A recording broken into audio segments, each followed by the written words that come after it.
Ladies and gentlemen, boys and girls, stormers, swarmers and tax reformers, welcome along to the Joe Spivey YouTube channel where we discuss books and little else. And the small asterisks that we usually place above and little else in our lovely melodic introductions is going to be quite charmingly circumvented this afternoon because I have an idea for a new series, ladies and gents. It is called Slashing at Hacks, in which I take every week one copy of a left-leaning or right-leaning or centrist magazine. I take myself and my £5 note along to a superstore in the UK and have a little look at it, highlight some bits that I want to talk to you about, and we go on and discuss those hopefully in the comments, because we have a marvellous community here that I want to hear from you all on all sorts of positions. So quite how this came to me, I shall explain hopefully very briefly. Yesterday my mother was very, very inconsiderate and mean, and happened to have what was later explained to us as a vasovagal episode, I believe, during which, for pulmonary experts that aren't tuning in, the heart sort of preternaturally stops for 2 or 3 seconds, and then the brain switches into a circuit in which it tries to reassert or reassemble the heartbeat, and so you get fuzziness and tingling in the arms and terrible fit. So long story short, we ended up in accident and emergency at one of our local hospitals run by the NHS. And again, my demographers on here, my people, my employees tell me that the majority of you guys, or lots of you guys, happen to be from the great countries of America and Canada, for whom our healthcare system in Britain is a little bit foreign. So we have the National Health Service, which has made healthcare an inviolable human right, free at the point of use to everybody and anybody, and so you don't pay. And you would imagine, ladies and gents, wouldn't you, that lovely benevolent system would make people a little less self-entitled and a little more patient and, yeah, altogether more considerate of the system, given that they're almost getting it not for free, but you know, from their taxes. And that is obviously demonstrably not the case. So we ended up in the accident and emergency room. I had 5 or 6 hours at my behest whilst my mother was being checked out and while she was waiting for blood results and things. And so I went to the local WH Smiths and picked up this, oh Christ, that's upside down, this latest copy of the New Statesman. And I had 5 or 6 hours to read it, and I penned through bits and bobs and have done since I got home, so there's a few things I want to talk about. But there was, just as another side note, accident and emergency rooms are horrendously dystopian and, yeah, places of profound disgust that you really don't want to be in. There was a gentleman, just to give you a few examples, there's always one jaundiced person, bent double, holding some sort of pole with a drip on it, without which you can't live. There is always somebody with blood dripping down their heads from some sort of incident in the street. There is always somebody who thinks that their right to healthcare trumps everybody else's and so wants to shout. There's always somebody that cannot sit still and walks about the place. There's always a young gentleman shouting at the nurses for more methadone. We have a word for, in this country, they're called, what do we call? We call them chavs or scallies. They're young men who haven't been parented very well and have unfortunately fallen through some social cracks and wear activewear seemingly all the time, have very convenient tattoos of their mother and father's Christian legal names on their knuckles, and they survive on oxygen and heroin and occasionally some marble gold cigarettes. And unfortunately, they rule the roost in those places. So it was a very, very, very unpleasant afternoon. But anyway, I managed to pick out a few stories in here, which we will discuss, which I hope will be a little bit entertaining. A few honourable mentions just before we get to the bits that I've actually highlighted. As I say, this is The New Statesman, a left-leaning company headed at the moment by, I'm going to get these wrong, Steve Eaton and Jason Cowley and Andrew Marr are the 3 major editors of this, I believe. Those guys have got a few complicated histories with which I would disagree, but nonetheless they seem to have a decent magazine here that wants to sort of bite at many of the issues of the day. So we have, a few honourable mentions just before I get into the big bits. Daniel Dennett's great mistake: is consciousness an illusion? Only a philosopher could convince himself of something as implausible. Talking about the nature of self-consciousness here. I mean, it's a lovely spread, as you can see, with some nice pictures involved as well. What else have we got here? Inside the Mind of Hilary Mantel. The novelist's collected non-fiction reveals her extraordinary range, depth and independence of thought. That's by Nicola Sturgeon, who was the former leader of the SNP, the Scottish National Party, up north. What else have we got here that I didn't think was... My Role in the BBC's Hamas Controversy, Thatcher's Candour and the Loss of a Wise Friend by John Simpson. Answers many, many little questions just up there. So you can see it's quite small print. So it takes a while to get through. But anyway, the bits that I wanted to delve into a little more deeply were thus. The cloud of unreason. The Israel-Hamas war is fueling conspiracies, lies and misinformation. Now, of course, any rewardable citizen doesn't like dis- or misinformation being disseminated or circulated in any functioning democratic society. That much is obvious. But what I hate about magazines just like this is when they get on their moral high horse after having inadvertently, accidentally, sometimes perhaps purposely, but most of the time by accident, disseminated mis- and disinformation themselves. Or, I don't know, where do we even start? This particular paper in specificity was ruinously... took a ruinous backseat and didn't pick a Labour or Conservative candidate in 2019. Did we allow Boris Johnson to get his filthy, greasy hands on government, even though he is the physical embodiment of realpolitik and doesn't have an ideological bone in his body? Yes. Sorry, we got that wrong. What else? Protests in 2020 in the United States were mostly peaceful, even though tens of millions of dollars of damage were done in just a couple of days. Oh, sorry, we got that one wrong. Oh, what's that? Our exit from the European Union will mean that monetarily Britain will be much, much better off. Oh, sorry, we got that one wrong.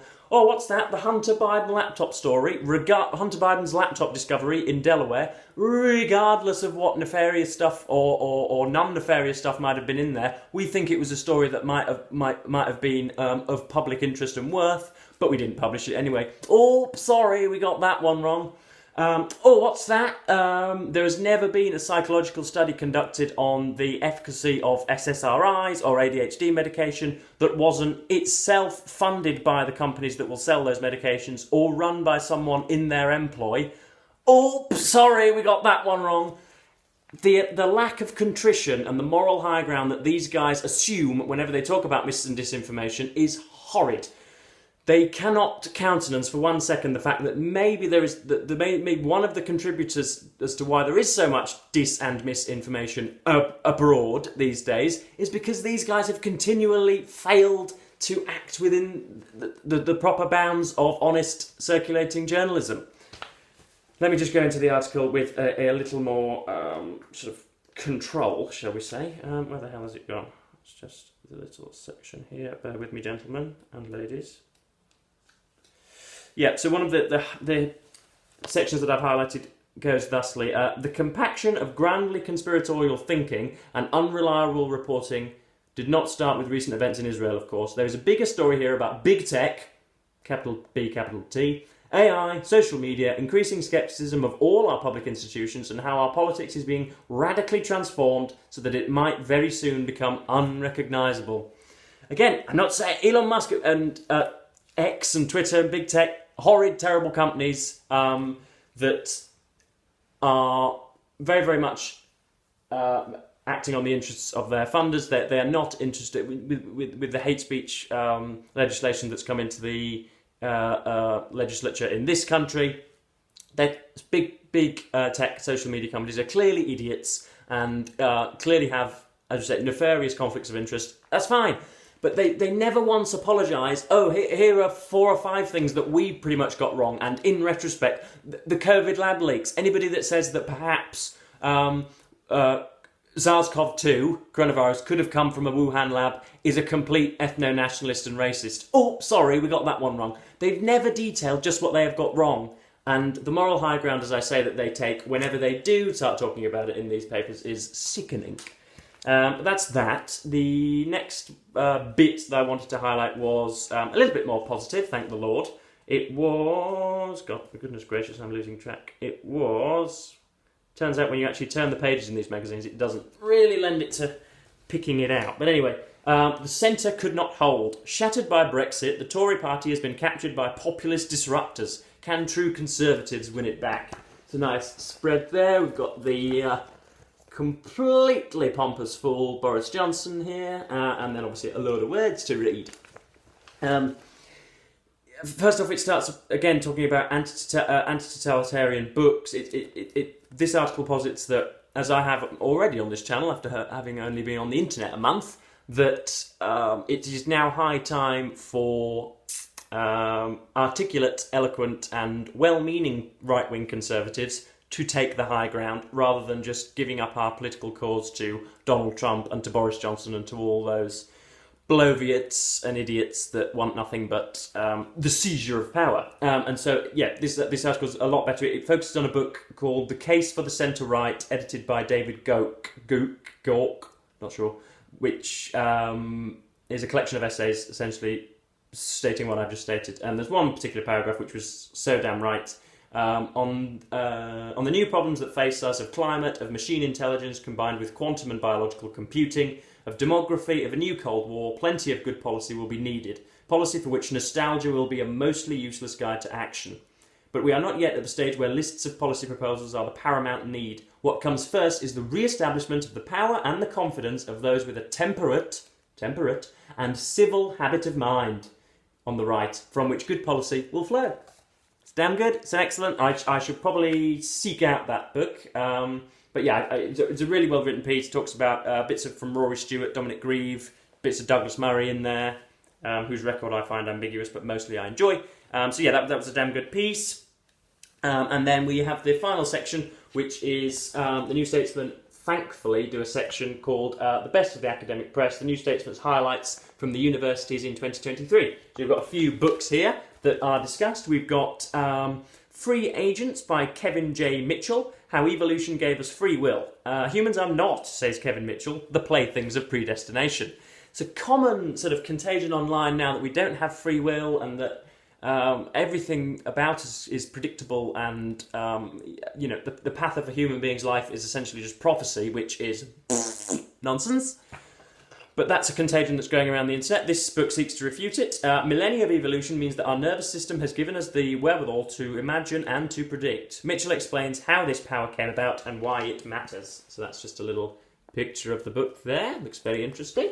We have Liberalism Against Itself, Cold War Intellectuals and the Making of Our Times by Samuel Moyne. During the Cold War, says the political historical thinker Samuel Moyne, liberalism lost its way. In the works of liberal intellectuals such as Isaiah Berlin and Karl Popper, Enlightenment ideals of freedom and equality were sacrificed to the primacy of personal freedom. Today's crisis of liberalism is the result, but, as Moyne seeks to show, the damage can still be undone. And I thought about, when does a thinker become a theorist? And when does a theorist become a philosopher? And when does a thinker become a controversialist or a polemicist? I don't like these thinkers and theorists and, members of avant-gardes and things. But that sounds like a good book to me. Liberalism Against Itself. That's just there. Then we have A Myriad of Tongues, How Languages Reveal Differences in How We Think by Caleb Everett. That's Harvard University Press.